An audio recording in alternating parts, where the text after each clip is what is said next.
എനിക്കിതിന്റെ ഈ profile side profile back to side ആ ആംഗിളാണ് എനിക്ക് ഏറ്റവും ഇഷ്ടപ്പെട്ടത്. അല്ലാണ്ട് ഫ്രീ ആയിട്ട് പെട്രോൾ എഞ്ചിൻ ഐസ് എഞ്ചിൻ പോലെ ഫ്രീ ആയിട്ട് എടുത്തു പോകാൻ പറ്റില്ല ഇലക്ട്രിക് കാർസ്. പെട്രോൾ നമുക്കൊന്നും നോക്കണ്ടല്ലോ, കുറച്ച് ക്യാഷ് ആയിട്ട് നടന്നാൽ മതി, പെട്രോൾ അടിക്കാൻ പോകും, എല്ലായിടത്തും ഉണ്ടാവും. അതുപോലെ ആയി വരുന്നുള്ളൂ. ശരിക്കും പറഞ്ഞാൽ ഈ ഒരു 20 ലക്ഷം പ്രൈസ് റേഞ്ചിൽ വരുന്ന വണ്ടിയിൽ ടാറ്റ ഇതൊക്കെ കോംപ്രമൈസ് ചെയ്ത് ഭയങ്കര ഒരു ശോകകാരിയായി. അപ്പോൾ ഫസ്റ്റ് ടൈമാണ് EV യൂസ് ചെയ്യണമെന്ന് പറഞ്ഞു. അപ്പോൾ ഒരു ഐസ് എഞ്ചിൻ വെച്ച് കമ്പയർ ചെയ്യുമ്പോൾ എങ്ങനെയുണ്ട് ഈ കാർ? ഇന്ന് നമ്മുടെ ഇപ്പോൾ ഉള്ളത് ടാറ്റ.EV ആണ്. എനിക്കറിയാം 5-6 മാസമായി ഈ വണ്ടി ഇറങ്ങിയിട്ട്, ബട്ട് നമുക്ക് ഇപ്പോഴാണ് ഈ വണ്ടി കിട്ടിയത്.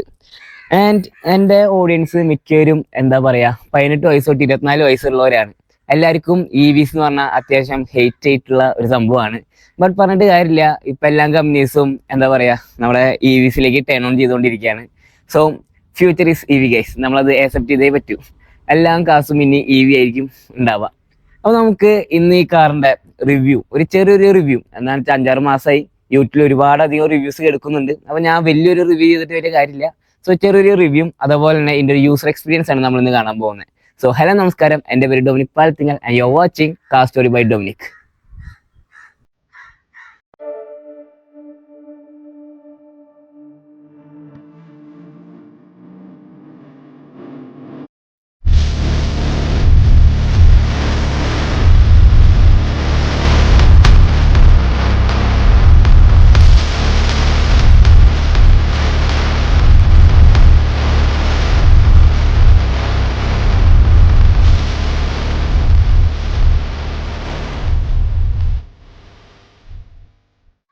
നമ്മൾ ഇതിന്റെ ഫ്രണ്ട് പ്രൊഫൈൽ നോക്കാൻ ടാറ്റ നെക്സോണിന്റെ പോലെയൊക്കെ തോന്നിയാലും ചെറിയ ചെറിയ ഡിഫറൻസ് ഒക്കെ ഉണ്ട്. നമ്മൾ എയർ ഡാം യൂണിറ്റ്സിന്റെ അവിടുത്തെ സിൽവർ ലൈൻസ് ഒക്കെ ചെറിയ ചെറിയ വ്യത്യാസങ്ങളാണ്. ആൻഡ് ഇവിടെ നമുക്കൊരു എയർ കർട്ടൻ കാണാം. പിന്നെ നമ്മൾ ടാറ്റ നെക്സോണിന്റെ പോലെ തന്നെ ഒരു ഹെഡ് ലാമ്പ് യൂണിറ്റ് ഇവിടെ കാണാം, പിന്നെ ഒരു DRL കാണാം. അങ്ങനെ ചെറിയ ചെറിയ വ്യത്യാസങ്ങൾ തന്നെയുള്ളൂ. വലിയൊരു വ്യത്യാസം എന്ന് പറയാനായിട്ട് ഫ്രണ്ട് പ്രൊഫൈലിൽ ഇല്ല. നമുക്ക് ചെറിയൊരു ഓവർവ്യൂ പോലെ front profile, side profile, back profile നമുക്ക് നോക്കാം.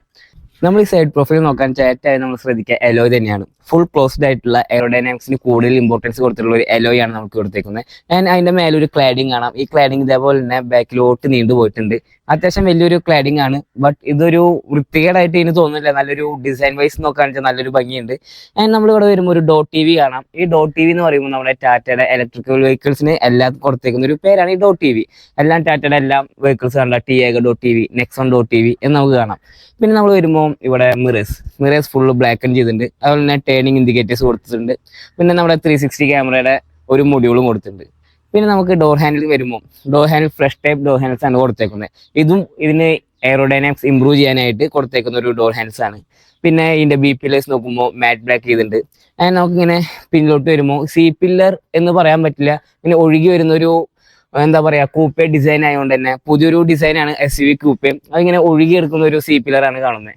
ആൻഡ് C-പില്ലറിനോട് ഇന്റഗ്രേറ്റ് ചെയ്തിട്ട് ഒരു സ്പോയിലറും കാണാനുണ്ട്. നമ്മൾ ബാക്ക് പ്രൊഫൈൽ വരുമ്പോൾ ലംബോർഗിനി ഉറൂസിനെ ഓർമ്മിപ്പിക്കുന്ന വിധത്തിലുള്ള ഒരു ബാക്ക് സൈഡ് ആണ് വരുന്നത്. അതിപ്പോൾ എല്ലാ ട്രോൾസിലും എല്ലാത്തിലും കാണാറുണ്ട്.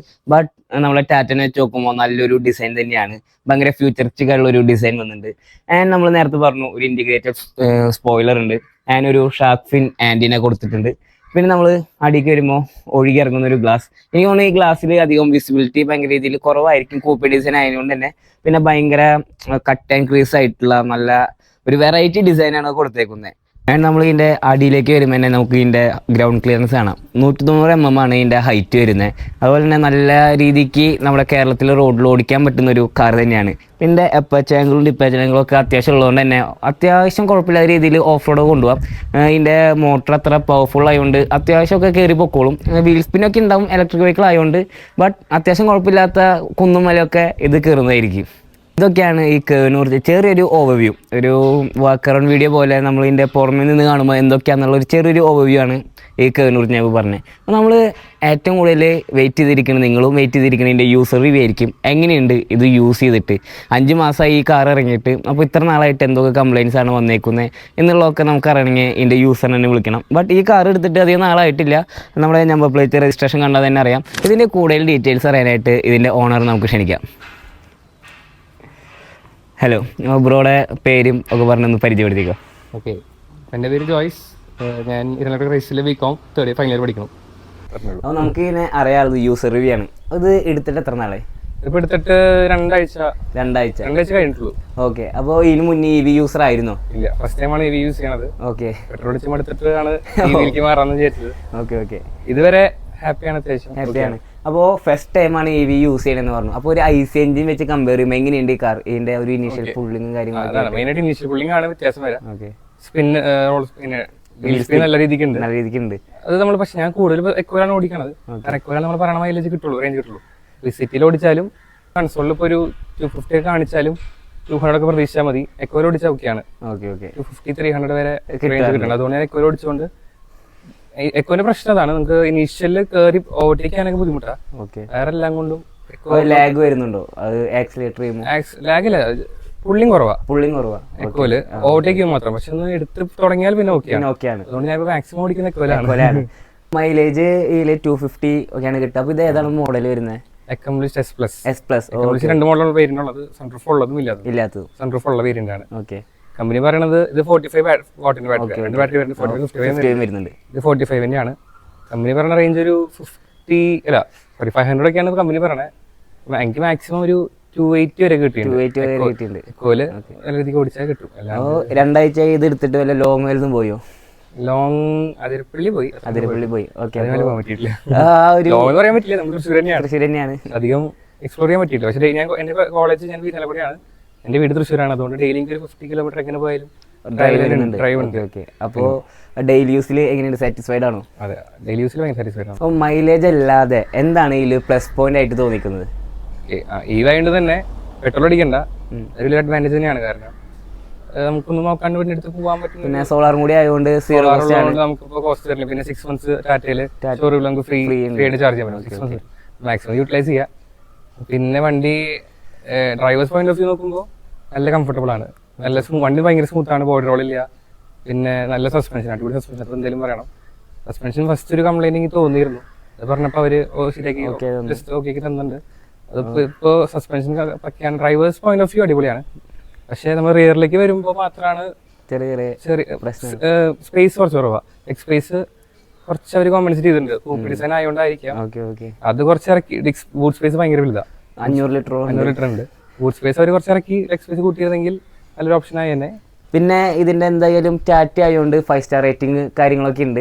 സേഫ്റ്റിയിൽ പിന്നെ നമുക്ക് നോക്കേണ്ട ആവശ്യമില്ല, ടാറ്റയാണ്. നോക്കണം അല്ലേ? ഓക്കെ, അപ്പോൾ ഈ പ്ലസ് പോയിന്റ് അല്ലാതെ നമുക്ക് ഇതിന്റെ ഇത്തിരി ഡിസഡ്വാൻറ്റേജ് പറയാം. അപ്പോൾ നിങ്ങൾ ഡിസഡ്വാൻറ്റേജ് പറയുമ്പോൾ മോശം വിചാരിക്കരുത്. നമ്മൾ ഏറ്റവും ഒരു കാർ എടുക്കാൻ ചെയ്യൽ എന്തൊക്കെ പോരായ്മകൾ ഉണ്ടെന്നാണ് ഏറ്റവും നോക്കുക. അപ്പോൾ ആ ഒരു വൈസ് നോക്കാൻ വെച്ചാൽ ഫസ്റ്റ് പറഞ്ഞു ബാക്ക് സീറ്റിൽ കംഫർട്ട് ഭയങ്കര കുറവാണ്, ലെഗ് സ്പേസ് കുറവാണ്. അതല്ലാതെ വല്ല ഇഷ്യൂസ് ഇതിന് ഫേസ് ചെയ്തിട്ടുണ്ടോ ഈ രണ്ടാഴ്ച എടുത്തതിൽ? രണ്ടാഴ്ച ആയിട്ടില്ല. അപ്പോഴേക്കും എനിക്ക് ഒരു വിഷയം എന്താണെന്ന് വെച്ചാൽ ചാർജ് കയറുണ്ടായില്ല. 8% ആയി. അപ്പോൾ പിന്നെ വീട്ടിലെത്തി കുത്താൻ നോക്കുമ്പോൾ ചാർജ് ജസ്റ്റ് സ്റ്റാർട്ട് ചെയ്തു. പിന്നെ അത് പോസായി. അപ്പോൾ തന്നെ ഷോറൂമിലേക്ക് വിളിച്ചപ്പോൾ അവര് ഒരു 10-20 മിനിറ്റിലെത്തി അവരെ ശരിയാക്കി തന്നു. അതുകൊണ്ട് അല്ല, ടാറ്റയുടെ കേട്ടിരുന്ന ഒരു പ്രശ്നം അതായത് സർവീസിന് പ്രശ്നം പറഞ്ഞിരുന്നത്. പക്ഷെ സർവീസ് എനിക്ക് 2 ആഴ്ച കൊണ്ട് ഓക്കെയാണ്. ഭാവിയിൽ എങ്ങനെയാവുന്നത് കണ്ടറിയാം. ഇതുവരെ ഒരു ടാറ്റ കാർ ഓൺ ചെയ്തിട്ടില്ല? ഇല്ല. അപ്പൊ ഉണ്ട്. അപ്പൊ അത് പക്ഷെ ഞാനായിരുന്നു. പിന്നെ അത് കമ്പയർ ചെയ്യാൻ പറ്റില്ല. ശരിയാണ്, അത് EV ആണ്. അത് പുറത്തായിരിക്കും സർവീസ് ചെയ്തിട്ടുണ്ടാവും. അല്ല, ഹൈസൺ മോട്ടോഴ്സ്. അപ്പൊ മോശമായിരുന്നു അന്ന്. പിന്നെ ഞാന് അങ്ങനെ സർവീസ് ചെയ്യാറൊന്നുമില്ല. അധികം കംപ്ലൈന്റ് ഒന്നും വരാറില്ല. വണ്ടി ഓടിക്കോളും. EV ആയതുകൊണ്ട് നമുക്ക് ഉറപ്പില്ലായിരുന്നു. സർവീസ് മോശം കേട്ടപ്പോ ഡബിൾ മൈൻഡ് ഉണ്ടായിരുന്നു. വിൻസറും ഇതായിരുന്നു ഓപ്ഷൻ വെച്ചിരുന്നത്. വിൻസർ വേണോ ഇത് വേണോ. പിന്നെ മഹീന്ദ്രയുടെ B6 വേണ്ടല്ലോ. അപ്പൊ വിൻസറിന് എന്താന്ന് വെച്ചാൽ ഞാൻ വണ്ടി കൂടുതൽ ഓടിക്കാനാണ് വണ്ടി മേടിച്ചേക്കണത്. കാരണം ലോങ് പോകാനാണെങ്കിൽ 2-3 പേര് ഉണ്ടാവുള്ളൂ. അപ്പൊ നമുക്കധികം കംഫർട്ട്, ബാക്ക് സീറ്റ് കംഫർട്ട് നമ്മൾ നോക്കണില്ല. അപ്പോൾ ഡ്രൈവേഴ്സ് കാർ നോക്കുമ്പോൾ വിൻസർ ഇത് കമ്പയർ ചെയ്തപ്പോൾ ഇതാണ് കുറച്ച് ലുക്ക് ആണെങ്കിലും സ്പോർട്ടി, കുറച്ച് ഓടിക്കാൻ കുറച്ച് സ്പോർട്ടി ഇതാണ്. പിന്നെ B6 ആകുമ്പോൾ ഇപ്പോഴും ലോഞ്ച് ആയിട്ടുള്ളൂ. ടെസ്റ്റ് ഡ്രൈവ് കഴിഞ്ഞ വീക്കാണ് തുടങ്ങിയിട്ടുള്ളൂ. പിന്നെയും ലേറ്റ് ആവും വണ്ടി കിട്ടാനായിട്ട്, നല്ല വെയിറ്റിംഗ് പീരീഡ് വരും. അതെ, അപ്പൊ അതൊക്കെ ആലോചിച്ചപ്പോൾ നല്ലൊരു ഓപ്ഷൻ ഇപ്പോൾ പൊള്ളയിൽ കയറുമായിട്ട് തോന്നി. അതുകൊണ്ടാണ് കയറെടുത്തത്. ഈ ടാറ്റ കേവില് ഡിസൈൻ വൈസ് എങ്ങനെയുണ്ട് അഭിപ്രായം? ഡിസൈൻ ഫ്രണ്ട് നോക്കുകയാണെങ്കിൽ സെയിം ആണ്. പഞ്ച് നെക്സോണൊക്കെ കുറച്ച് ചെറുതാന്നുള്ളൂ, വ്യത്യാസമില്ല. പക്ഷെ എനിക്ക് ഇതിന്റെ ഈ ഒരു പ്രൊഫൈലില്ലേ, side profile, back to side, ആ ആംഗിളാണ് എനിക്ക് ഏറ്റവും ഇഷ്ടപ്പെട്ടത്. സൈഡ് തന്നെ ബാക്ക് തന്നെ നോക്കുകയാണെങ്കിലും നല്ല ഭംഗിയുണ്ട്. ഈ ഡിസൈനാണ് എനിക്ക് മെയിൻ ആയിട്ട് ഇഷ്ടമായി. സ്പോർട്ടി ഡിസൈൻ ആയതുകൊണ്ട് തന്നെ വെറൈറ്റി കൂപ്പേ ഡിസൈനാണ്. നമ്മുടെ ടാറ്റ അവര് പറയുന്നത് ഇന്ത്യസ് ഫെസ്റ്റ് എന്നാണ് പറയുന്നത്. പക്ഷെ അതിന് ഇറക്കി. പക്ഷെ ഏറ്റവും ആദ്യം ഇവര് പറയുന്നത് ഏറ്റവും ആദ്യം ഫോട്ടോസ് കാര്യങ്ങൾ ലീക്ക് ചെയ്ത് പറയുന്നത്. പക്ഷെ അതിന് മുന്നേ BMW S6 ഇറക്കി പോയി. അത് വേറെ കാര്യം. ഇന്ത്യയിൽ മാനുഫാക്ചർ ചെയ്ത് ഫസ്റ്റ് ടാറ്റയും സിട്രോൺ തന്നെയാണ്. അപ്പോൾ ഞാൻ പറഞ്ഞു ലോങ് പോകാനായിട്ടാണ് മെയിനായിട്ട് EV എടുത്തത്. അപ്പോൾ എന്തൊക്കെ പാരാമീറ്റേഴ്സ് ആണ് എടുത്തത് ഒരു EV എടുക്കുമ്പോൾ? ഇതിന് മുന്നേ ഫുൾ IC എഞ്ചിൻസ് ആണ് യൂസ് ചെയ്തേക്കുന്നത്. അപ്പോൾ ഒരു ഇലക്ട്രിക് കാർക്ക് വന്നപ്പോൾ എന്തൊക്കെ പാരാമീറ്റേഴ്സ് നോക്കി? ചാർജിങ് സ്റ്റേഷൻസ് ഉണ്ടോ? അതൊക്കെ എങ്ങനെയാണ് ഞാൻ റിവ്യൂ തന്നെ എടുത്തത്. കാരണം പിന്നെ കുറേ ചാർജിങ് സ്റ്റേഷൻസ് ഇപ്പോൾ അപ്രമായിട്ട് വരുന്നുണ്ട്. അതുകൊണ്ട് തന്നെ ഞാൻ ലോങ് ഉദ്ദേശിച്ച് കാശ്മീർ അങ്ങനെയൊന്നുമല്ല കേട്ടോ. ഒരു സൗത്ത് ഇന്ത്യയിൽ തന്നെ അത്യാവശ്യം കറങ്ങി നടക്കാനുള്ള നമ്മൾ പ്ലാൻ ചെയ്യണമെന്നുള്ളൂ. ട്രിപ്പ് പോകുമ്പോൾ ഒന്ന് പ്ലാൻ ചെയ്യണം. അല്ലാണ്ട് ഫ്രീ ആയിട്ട് പെട്രോൾ എഞ്ചിൻ IC എഞ്ചിൻ പോലും ഫ്രീ ആയിട്ട് എടുത്തു പോകാൻ പറ്റില്ല ഇലക്ട്രിക് കാർസ്.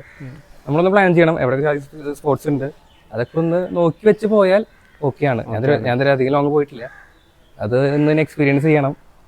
അങ്ങനെയാണ് പിന്നത്തെ പ്രശ്നം. രണ്ട് പ്രാവശ്യം ഫാസ്റ്റ് ചാർജ് ചെയ്താൽ പ്രാവശ്യം സ്ലോ ചാർജ് ചെയ്യണം. അപ്പൊ അതും ലോങ് പോകുമ്പോൾ എങ്ങനെയാണെന്ന് നോക്കണം. കാരണം 2 പ്രാവശ്യം ഫാസ്റ്റ് ചെയ്തിട്ട് സ്ലോ ചാർജ് ചെയ്യുന്ന ടൈം നമുക്ക് ഉണ്ടാവുമോ നമുക്ക് അറിയില്ല. അപ്പോൾ അടുത്ത ക്വസ്റ്റ്യൻ എന്ന് പറയുമ്പോൾ എത്ര ടൈം എടുക്കേണ്ടത് ചാർജ് ചെയ്യാനായിട്ട്? വീട്ടിലെ വോൾ ചാർജറിൽ ഒരു 8 hours ഒക്കെ, മാക്സിമം 8 hours. അല്ലെങ്കിൽ ഒരു പുറത്ത് ചെയ്യുകയാണെങ്കിൽ 1.5 hours ഫുൾ ചാർജ് ആവും. 80% അല്ലേ ചാർജ് ചെയ്യുന്നത്? 10 to 80% അല്ലേ? 10 to 80. ഓക്കെ 1.5 കയറും. അപ്പോൾ ഈ 80%ലാണ് ഈ 280 ഒക്കെ കിലോമീറ്റർ കിട്ടുന്നുണ്ടെന്ന് പറഞ്ഞത്. അല്ല 100%ലാണ് ഇത് കിട്ടുന്നത്. 80% ഇല്ല 100% 280 എക്കോയിൽ ഓടിച്ചാൽ ഇതിലൊരു 200 to 220. അപ്പൊ ഇതില് എത്ര മോഡ്സ് ഉണ്ട്? ഇതിൽ 3 മോഡ്. സിറ്റി ഉണ്ട്, echo, city, sport mode.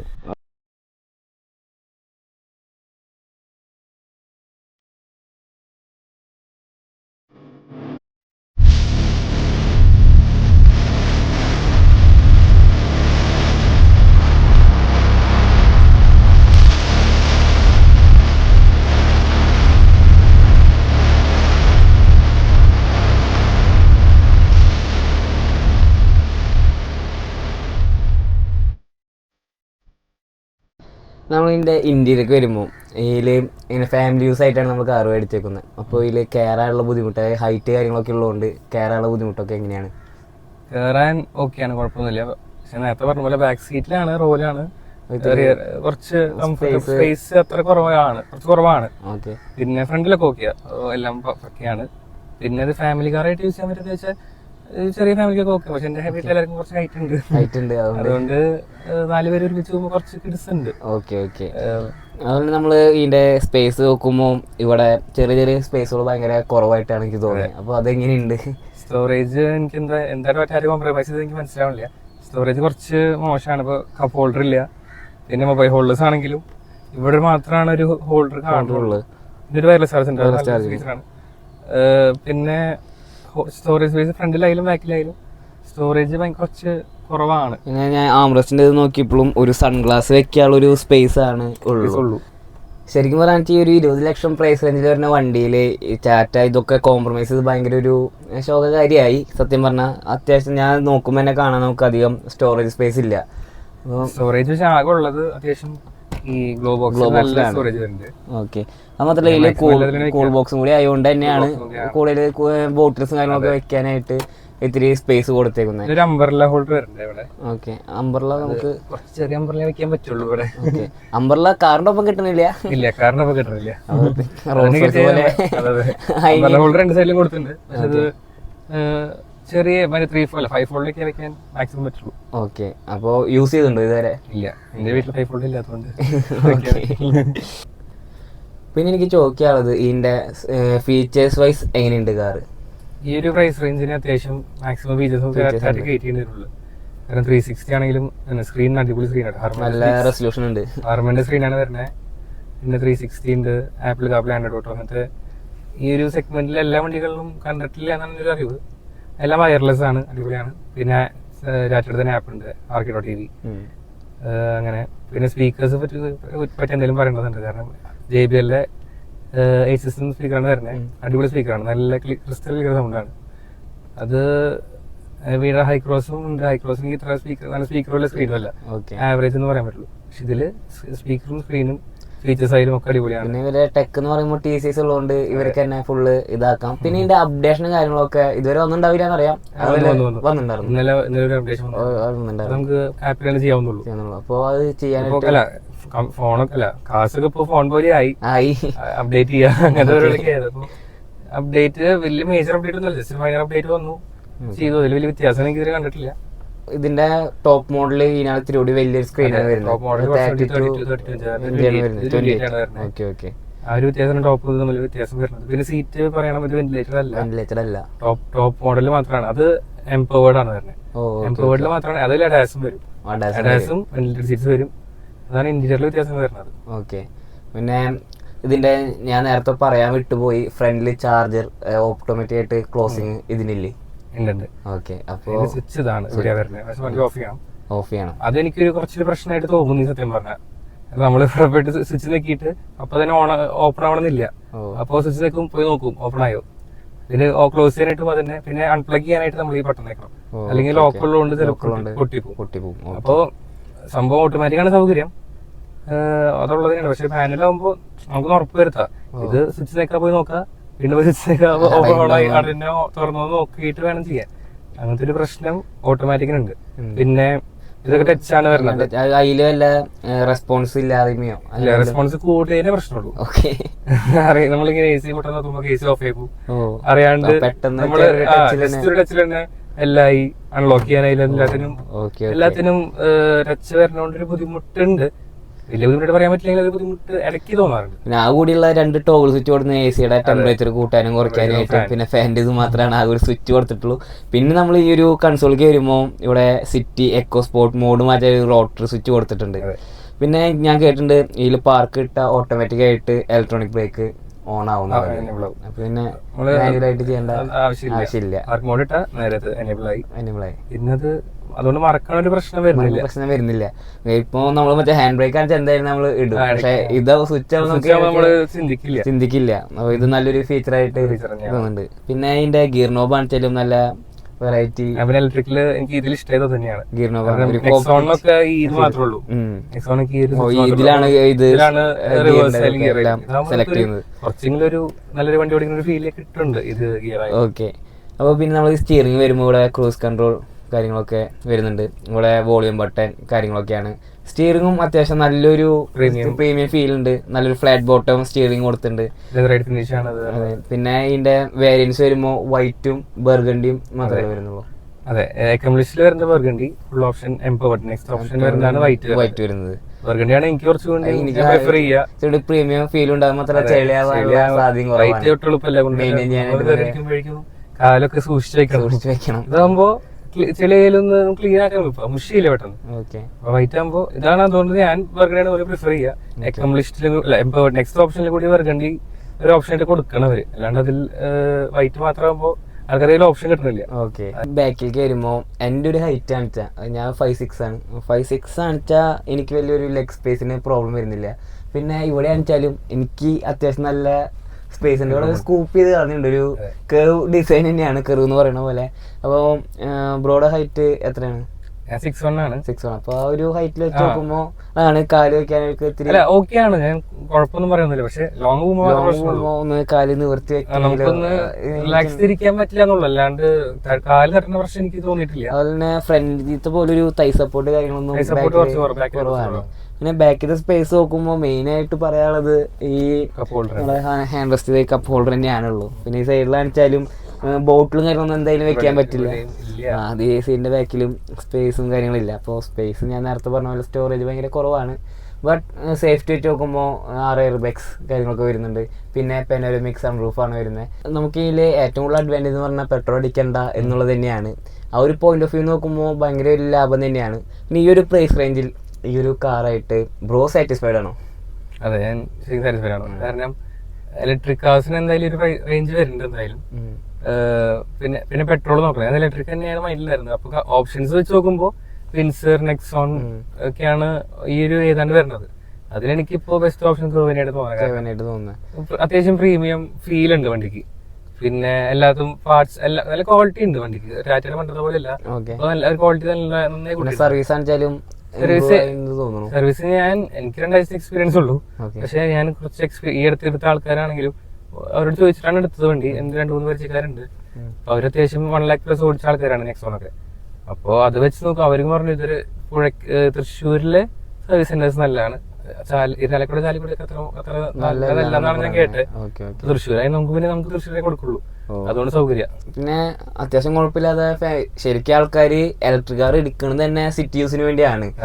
City യൂസിന് നമ്മൾ സാധാരണ കാർ കൊണ്ടുപോകാനായിട്ട് ഒരു മാസം എങ്ങനെ ഒരു 10-15 രൂപയ്ക്ക് പെട്രോൾ അടിക്കേണ്ടി വരും. അത് വെച്ച് നോക്കുമ്പോൾ സീറോ കോസ്റ്റ് ആണ്, ഭയങ്കര ലാഭമാണ്. അപ്പൊ ഒരു സിറ്റി യൂസ് നോക്കുമ്പോൾ ഭയങ്കര അഫോർഡബിൾ ആണ്, ഭയങ്കര നല്ല കാറാണ്. അപ്പൊ ഒരു ഫാമിലിക്ക് സജസ്റ്റ് ചെയ്യാൻ പറ്റുന്ന ഒരു കാർ തന്നെയാണ്. അതെ സജസ്റ്റ് ചെയ്യാം. അതാണ് ഞാൻ നേരത്തെ പറഞ്ഞത്. ഡിപ്പെൻസ്, ഓരോരുത്തരുടെയും പേർപ്പസ് വ്യത്യാസം ഉണ്ടാവും. അപ്പൊ പേർപ്പസ് നോക്കിയിട്ട് വണ്ടി എടുക്കാം. ഇപ്പൊ പ്രൈമറി വെഹിക്കിൾ ആയിട്ടും ഇത് കൊണ്ടെടുക്കാം. പക്ഷെ പ്രൈമറി വെഹിക്കിൾ ആയിട്ട് ഇലക്ട്രിക് മാത്രം ബുദ്ധിമുട്ടാവും. കാരണം നമുക്ക് പെട്ടെന്ന് എടുത്തൊരു സ്ഥലത്ത് പോകണം, എറണാകുളത്ത് പോകണം, ചാർജ് ഇല്ല, കുറച്ചു നേരം വെയിറ്റ് ചെയ്യണം. പ്രൈമറി വെഹിക്കിൾ ആയിട്ട് കർവിന്റെ തന്നെ പെട്രോൾ എടുക്കായിരിക്കും കുറച്ചുകൂടി നല്ല ഓപ്ഷൻ. പ്രൈമറി ആണെങ്കിൽ ഇപ്പൊ വേറെ വീട്ടിൽ വേറെ പെട്രോൾ ഉണ്ട് അല്ലെങ്കിൽ ഡീസൽ ഉണ്ട്. സെക്കൻഡറി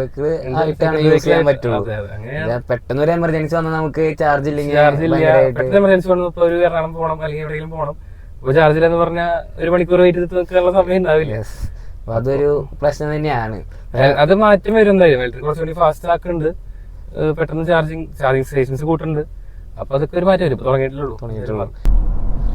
അപ്പോൾ ഇനി ഞാൻ നേരത്തെ പറയാനായിട്ടൊരു കാര്യം വിട്ടുപോയി. അതായത് നമ്മൾ ഡോർ ഹാൻഡിലുള്ളൂ, നമ്മൾ കയറുമ്പോൾ ഒരു പുതിയൊരാൾക്ക് കാണിച്ചാൽ കയറാൻ ഭയങ്കര ബുദ്ധിമുട്ടായിരിക്കും. ഫ്രഷ് ടൈപ്പ് ഡോർ ഹാൻഡ്സ് ആയതുകൊണ്ട് എവിടെ നിൽക്കണം എന്നുള്ളത് ആ ഒരു ബുദ്ധിമുട്ട് ആദ്യം ഫേസ് ചെയ്യുന്നുണ്ട്.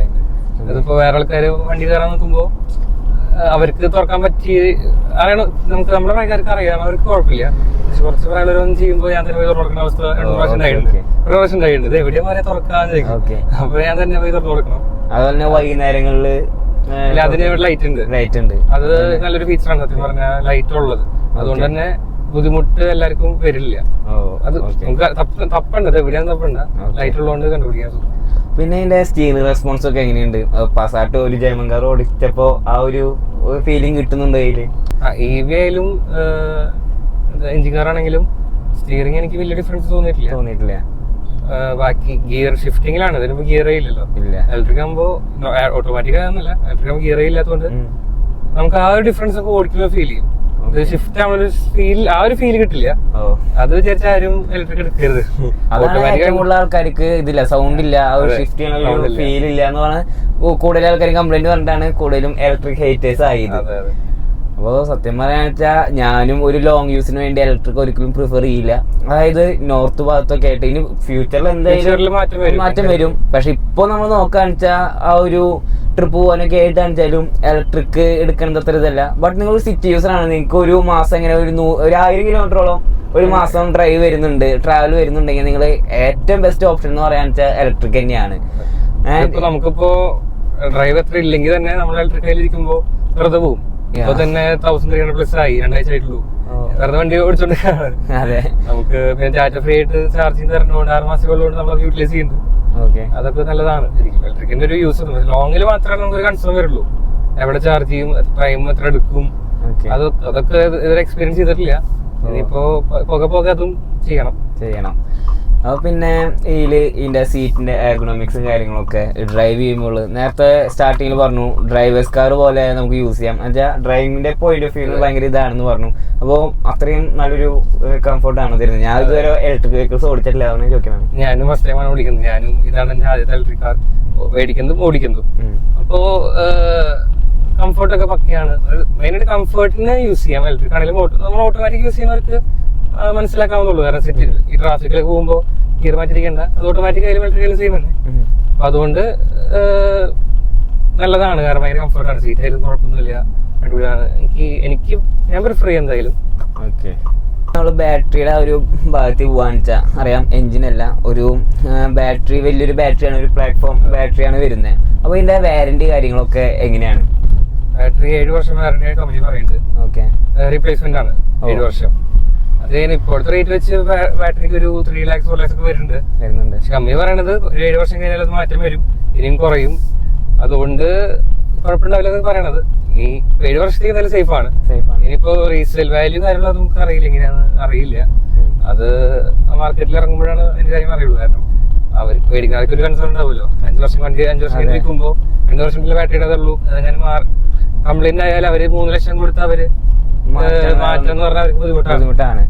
അതുകൊണ്ട് ആ ഒരു പോയിന്റ് ഓഫ് വ്യൂ നോക്കുമ്പോ നമ്മള് ഇപ്പോ കൂടുതൽ ആൾക്കാരും പ്രിഫർ ചെയ്യുക യൂസ്ഡ് കാർസ് എടുക്കാനായിരിക്കും. ഇലക്ട്രിക്കിന്റെ കാര്യത്തിലല്ല, മറ്റേ ഒരു ഇതിൽ വെച്ച് നോക്കുമ്പോ കൂടുതൽ ആൾക്കാർ ഇപ്പൊ എടുക്കുന്നത് യൂസ്ഡ് കാർസ് ആണ്. അധികം കിലോമീറ്റേഴ്സ് ഓടാത്ത ഒരു യൂസ്ഡ് കാർസ് എടുക്കാനാണ്. അപ്പൊ ഈ ഒരു ഇലക്ട്രിക്കിന്റെ ഒരു ഇതിൽ മാർക്കറ്റിലേക്ക് വരുമ്പോ ഇത് ഭയങ്കരമായിട്ടൊരു എന്താ പറയാ തിരിച്ചടി ആവും. അതെന്തായാലും ഒരാൾക്ക് നമ്മളിപ്പോ ഒരു ഫോൺ എടുക്കാൻ തന്നെ അതിന്റെ ബാറ്ററി കാര്യങ്ങളൊക്കെ നേറ്റായി നോക്കാം.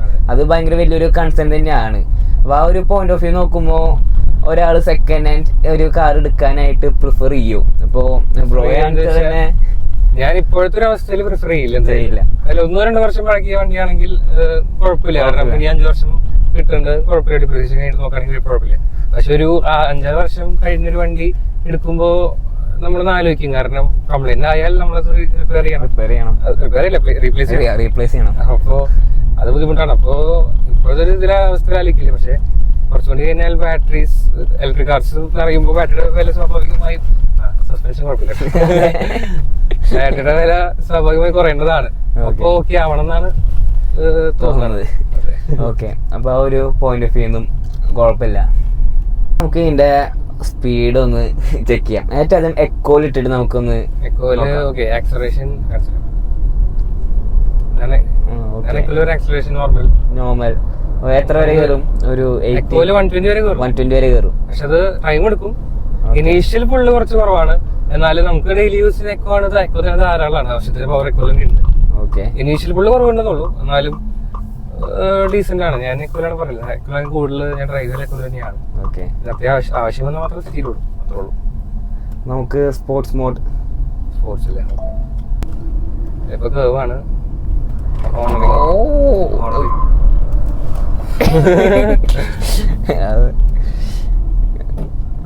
കുഴപ്പമില്ല എന്നല്ല, ശരിക്കും എടുത്തോണ്ട് പോകുന്നുണ്ട്.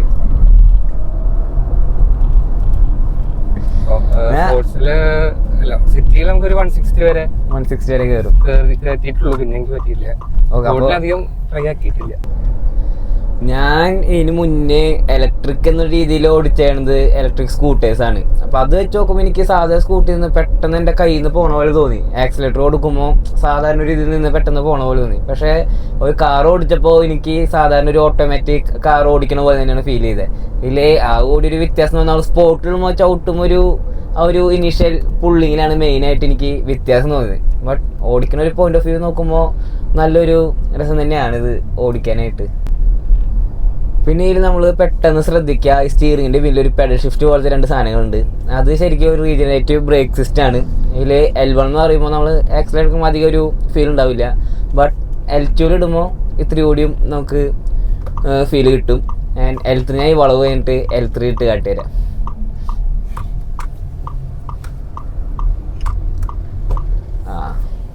നന്നായി, ഇഷ്ടപ്പെട്ടു.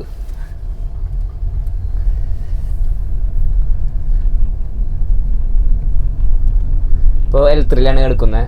അപ്പോൾ നിൽക്കുമ്പോൾ ഞാൻ ബ്രേക്ക് ചവിട്ടിയിട്ടാണ്. അപ്പം സ്ലോലി ഇങ്ങനെ നിന്നോളൂ. അതുപോലെ തന്നെ ഇത് മാറ്റണേതാ ഇപ്പുറത്തും മൈനസ് ഉണ്ട്, പ്ലസ് മൈനസ്. ഞാൻ ഏറ്റവും പ്ലസ് മൈനസ് കണ്ടപ്പോൾ ഞാൻ വിചാരിച്ചു ഇലക്ട്രിക് കാറിന് എന്തിനാണ് ഈ പെഡൽ ഷിഫ്റ്റ് എന്നുള്ളൊരിത് ഞാൻ വിചാരിച്ചു. ഞാൻ ആദ്യം പെഡൽ ഷിഫ്റ്റ് പോലെ സാധനം കണ്ടപ്പോൾ ഭയങ്കര എക്സൈറ്റഡ് ആയി. പിന്നെ മനസ്സിലായി ഇതായിരുന്നു സാധനം എന്ന്. ഇപ്പുറത്ത് ഈ റൈറ്റ് അല്ലേ, ചെല്ലി ലെഫ്റ്റ് അല്ലേ.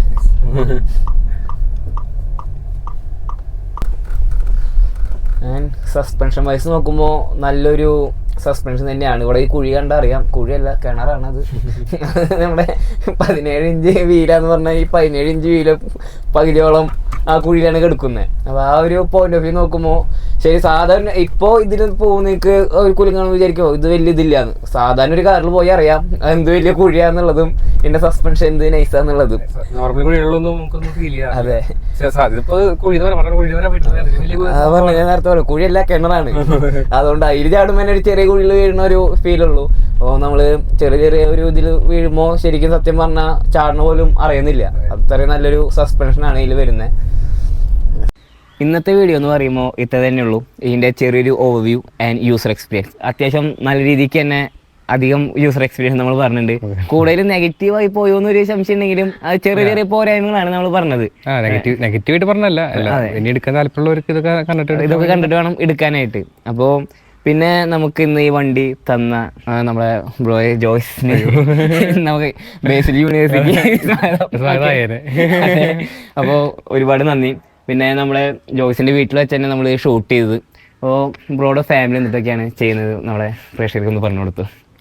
ഓക്കെ, ഡാഡിക്ക് ബിസിനസ്സാണ്, തൃശ്ശൂർ തന്നെയാണ്, ചെറുക്കാരൻ ആംബിയൻസ് പറയും. ആംബിയൻസ് ഈ ഗ്ലാസ് പ്ലൈവുഡ് അങ്ങനത്തെ.